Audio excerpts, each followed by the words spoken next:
Bonjour bien-aimé de le Seigneur, jeudi, Mokolo Malamu.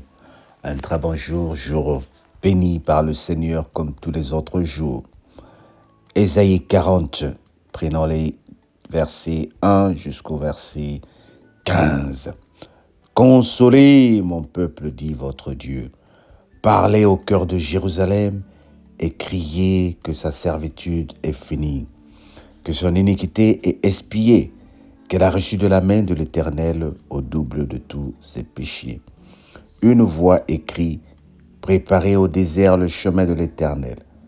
Aplanissez dans les lieux arides une route pour notre Dieu. Que toute vallée soit exaucée, que toute montagne et toute colline soient abaissées, que les couteaux ne se changent en plaine et que des défilés étroits en vallons. Alors la gloire de l'Éternel sera révélée et au même instant toute chair la verra, car la bouche de l'Éternel a parlé. Une voix crie et il répond, que crierai-je? Toute chair est comme l'herbe et tout son éclat comme la fleur des champs. L'herbe sèche, la fleur tombe. Quand le vent de l'Éternel souffle dessus, certainement le peuple est comme l'herbe. L'herbe sèche, la fleur tombe, mais la parole de notre Dieu subsiste éternellement. Montre sur une montagne, Sion, pour publier la bonne nouvelle. Élève ta élève avec force ta voix, Jérusalem, pour publier la bonne nouvelle. Élève ta voix, ne crains point. Dis aux villes de Juda, voici votre Dieu. Voici le Seigneur, l'Éternel vient avec puissance, et de son bras il commande. Voici le salaire est avec lui, et les rétributions le précèdent. Comme un berger, il paîtra son troupeau. Il prendra les agneaux dans ses bras, et il les portera dans son sein. Il conduira les brebis qui allaient. Qui a mesuré les eaux dans les creux de la main, pris les dimensions des cieux avec la paume, et ramassé la poussière de la terre dans un tiers de mesure, qui a pesé les montagnes au crochet et les collines à la balance, qui a sondé l'esprit de l'Éternel et qui l'a éclairé de ses conseils. Avec qui ai-je délibéré pour recevoir de l'instruction? Qui les a pris le sentier de la justice, qui les a enseigné la sagesse et fait connaître le chemin de l'intelligence.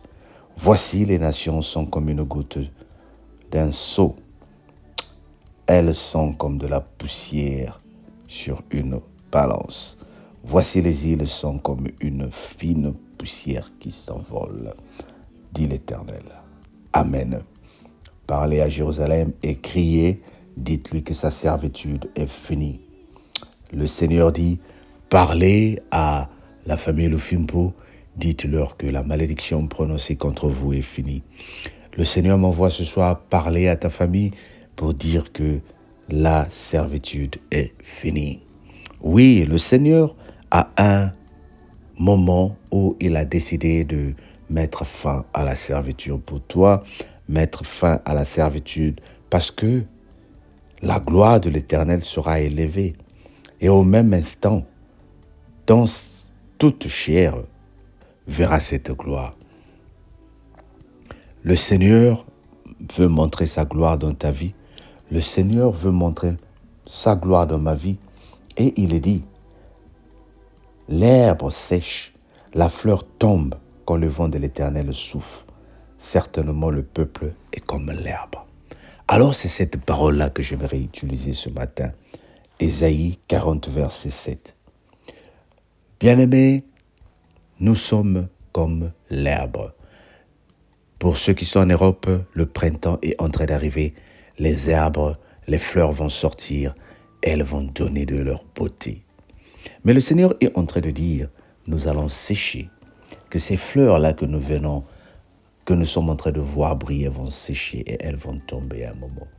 Le corps que tu as qui brille, pour qui tu fais attention, pour lequel tu fais attention, pour lequel tu prends tout le temps, c'est comme une fleur qui va faner un jour. Je parle à une jeune fille qui pense que tu as le temps de monter à gauche et à droite, de connaître tous les ex, le temps que tu te rendes compte, tu as dépassé la quarantaine et tu es en train de faire des jeûnes pour quand tu cherches un homme. Je parle à un homme aussi qui est en train de passer tout le temps à te dire que tu as le temps. Bien-aimé, le temps passe. Je parle à une personne qui travaille pour dire il ne te reste pas assez beaucoup d'années pour aller à la retraite. Commence à préparer ta retraite. Je parle à une personne pour dire que tes parents ne seront pas toujours en vie. Commence à préparer ton avenir. C'est pour nous prévenir que nous sommes dans un monde dont les étapes passent très vite. Le Seigneur prépare la gloire, mais cette gloire, il faut que toi, tu reçoives ce que tu as. Même avec la manne qui tombait sur terre, le Seigneur avait dit, le samedi, vous allez prendre pour deux, pour ceux de samedi et de dimanche. Et le peuple était en train d'enseigner. Voilà pourquoi il parlait ainsi au peuple d'Israël. Qui vous a appris la sagesse? Qui vous a appris l'épargne?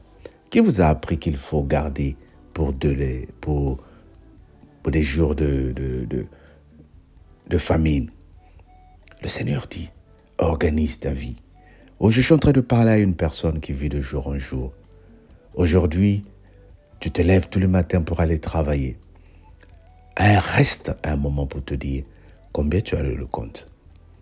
Comment prépares-tu ton avenir? Et le jour où tu n'as plus de force pour aller travailler, est-ce que tu as au moins 3 mois de salaire pour résister au chômage?